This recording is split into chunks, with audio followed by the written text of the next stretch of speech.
there's some things that I want to point out and clarify for you, starting with the seizure of the cell phones. I know that that's the driver behind a lot of what is occurring in the media, and I want to address that. What we do in law enforcement is we seize evidence. And sometimes we seize evidence pursuant to a search warrant, sometimes it's without a search warrant. In this particular case, we seized one with and one without, search warrant from a judge, and one without. The method of getting those phones, I can't go into details, that'll all come out in due time, but I get the enormity of having a personal cell phone and having a police officer take my cell phone because I may have taken a video and I have not committed a crime. I totally understand where people come from, but our job is to seize evidence, and in this particular case, I felt and still feel that it's critical that we have every piece of evidence that we can so that we can come to the conclusion of the truth, because that's what we represent. Everyone in this room, if you look around, their credibility is on the line, not just mine, not just this entire organization, but every single one of the people that work here. Yesterday afternoon, I was briefed by my staff that the 2 cell phones had been taken to the Bakersfield Police Department, and during the analysis, 1 cell phone had no video. The second cell phone had a video. It immediately concerned me. I met with my staff yesterday afternoon, and I made a determination to do something that's unprecedented. I called the FBI, and I asked the FBI, number one, would take the phones and see if, number one, what's on the phones, and number two, could something have been removed from these phones, and if so, can we show that something was removed? And the FBI agreed to do that. I then also asked the FBI to conduct a parallel investigation with the Sheriff's Office so that we can be as transparent as we possibly can with the public that we serve.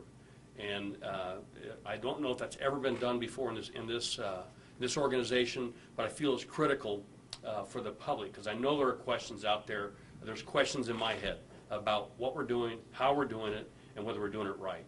And so the FBI has agreed to conduct that parallel investigation with us. They will have access to every single thing that we have access to. And at the end of the day, we want to come to a conclusion so that we can tell our public what transpired out there to the best of our knowledge. And if we did something wrong, I'll tell you we did something wrong. If we didn't, I'll tell you we didn't. You have any questions? So is there something that leads you to believe something was deleted purposefully from one of those phones, and if so, by who? Because you are asking the FBI to look into that. When I was briefed that we had seized 2 cell phones, and there is a female caller that says, I have it on video. While she's talking on her phone, she says she has it on video. And when we looked at that phone, I believe that's the phone that probably there is no video. Now, whether she didn't take a video and just was saying that, or whether something was removed, I really, really think we have to find out. Sheriff, I just talked to the people with the phones, and they told me they saw video on both the phones. Well, my staff has not seen the video on both the phones. I can tell you that, because I asked that question. Did anybody see a second video on the phone? The answer is no. The first phone that we have video on was being, the person did not know how to send us the video while we were standing there. He proceeded to take the phone apart to try and videotape it. We then called a deputy district attorney in the Kern County District Attorney's Office and said, here's what we got, and our instructions and our advice was take that phone. Don't fool with it. You have to have what the information's on that phone. And as you well know, in courts, it's the best evidence rule, and always the best evidence is the original. And so in this particular case, the phones were seized, and on one phone, there is no video. I understand the best evidence practice, but in a couple press releases that I sent out today by UMBPD, it said you guys can make identical copies. So why can't you make identical copies and at least give that to the people that are the owners of those phones? What we're learning through this process is that in a civil case, that may not be the case. But at the end of the day, the best evidence is the original, no matter even if you make a copy on any case, and we know that.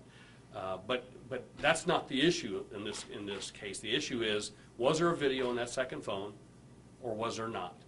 And I hope to God that the FBI can give me that answer. If somebody did erase video, Carol? I'm confused because your officers were there in that family's home, they say from early in the morning till we saw them leave Correct. about noon. Correct.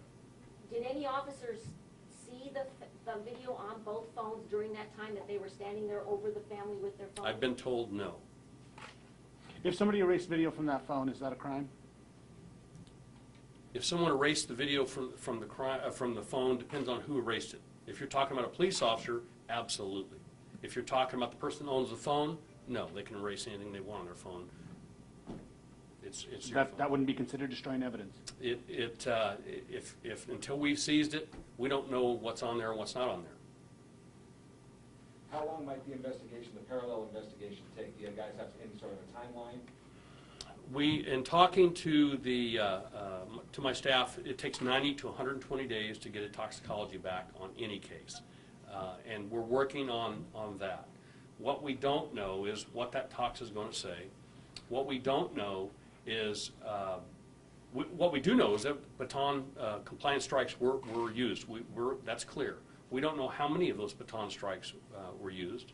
We don't know where those baton strikes were on the body, whether they were in approved areas of the body, and we don't know what the cause of death is yet.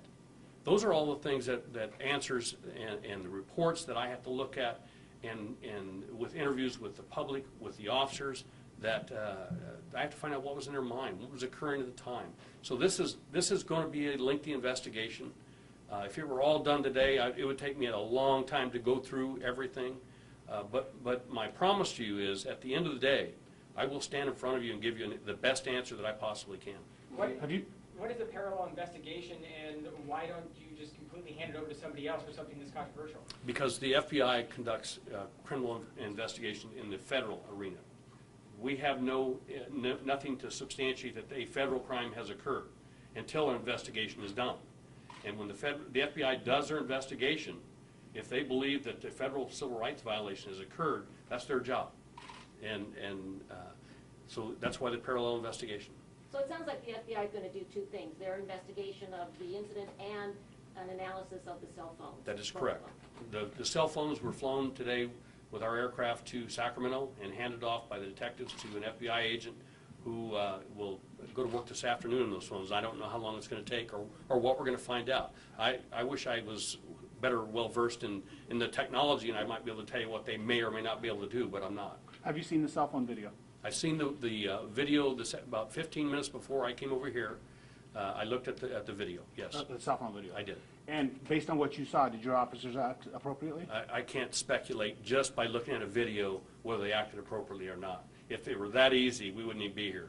It's a lot more difficult than just looking at the video. As I said, baton strikes were used.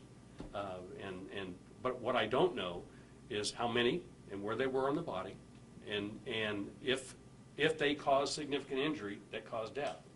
So I will have that information whenever the toxicology comes back and the pathologist issues his ruling. Is the head an appropriate place for a baton strike? An approved place, excuse me? In normal circumstances, it is not. When would it be? Sometimes in the heat of battle, the baton doesn't go where you want it to go. When that occurs, sometimes if someone has 20 baton strikes to the head, okay, that's easy for us. It's when there's a fight or a scuffle and a baton strikes an area that should not strike, but there's other areas. Then you have to evaluate what happened during that. That's why I have to read reports. That's why they have to be interviewed. This is not as simple as it might sound. So you've looked at one video and your officers have. Can you release that to the public now? We're waiting. We've given it to the FBI. This is. I'm not touching this.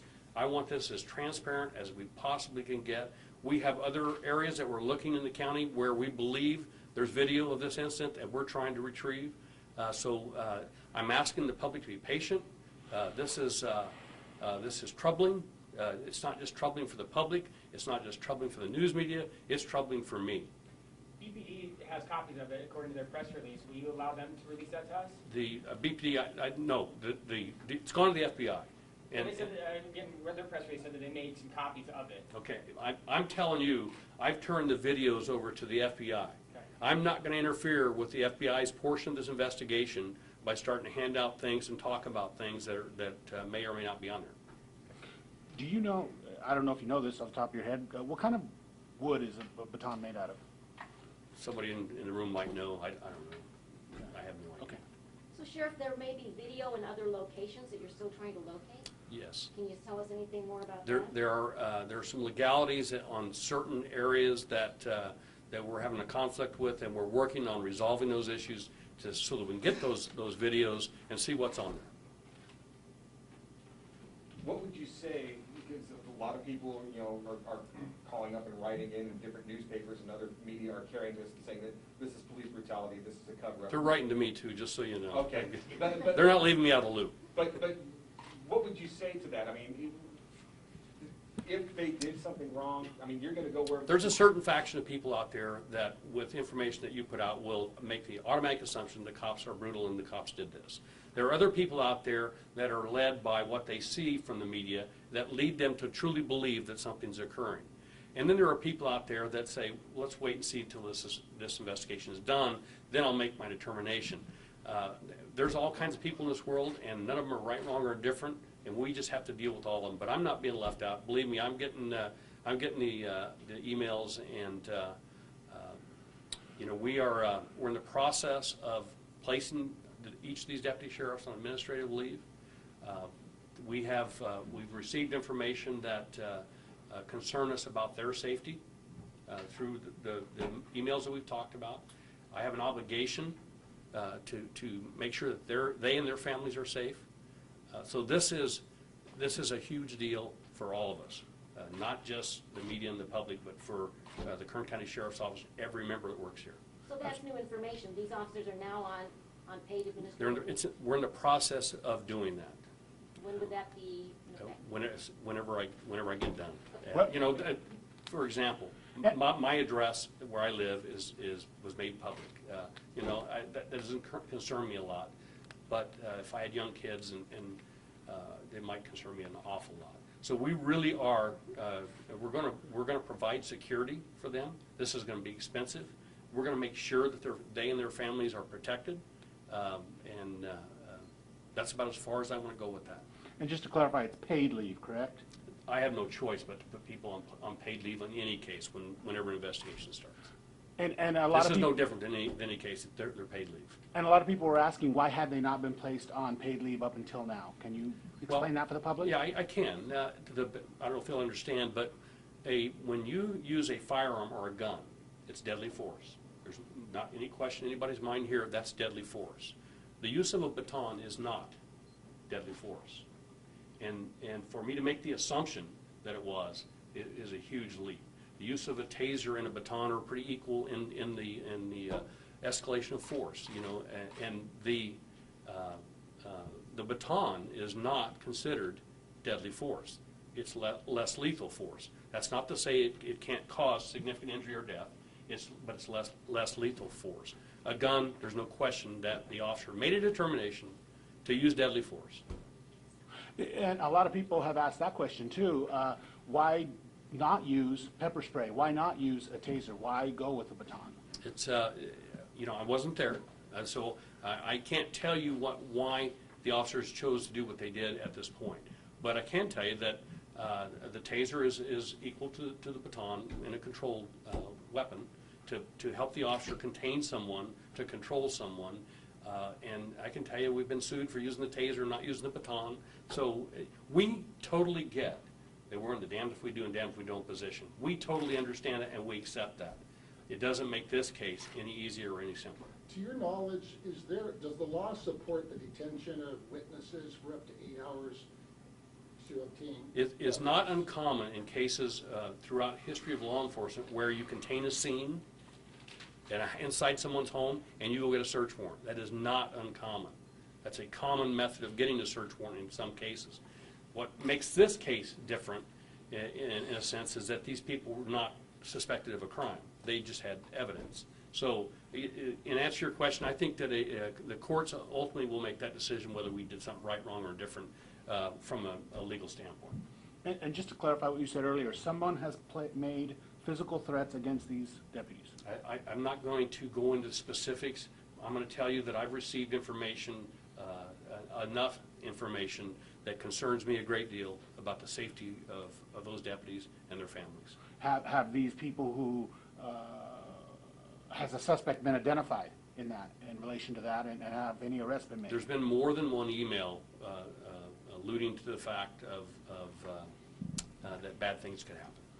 Have those people been identified? Has anyone been arrested? That's as far as I'm going to go with that. Is there any conclusion we can draw from the fact that this has gone to the level of the FBI? Is this an indication that something was done incorrectly? I think here? you can draw a conclusion that I want to, as the sheriff, be as transparent as I possibly can be with the public. Yesterday afternoon, I got to a point where I realized that the public we serve are going to question us over this case over and over and over again. And I can only stand up here and promise to tell the truth, but that doesn't mean to some of the public that I'm telling the truth. So I wanted a secondary investigation to parallel that, and I think it's the right thing to do.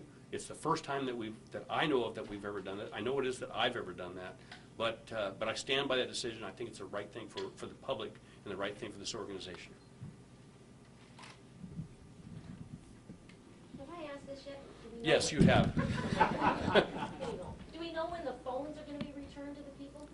Again, they went to the FBI, and I wish I was smarter with phones, but I'm not, with technology. But they will tell me as quick as they can get those back, and they've assured me that as quickly as they can, and we will return those phones. I'm hoping today, tomorrow, or the next day. I really am. I think it's important because I do empathize with people, and there's a personal cell phone. I have one, and if I was at the beach and I took a video and a police officer took it from me, I might be offended, and so I understand where they're coming from. And let's don't lose sight of the fact that someone lost their life.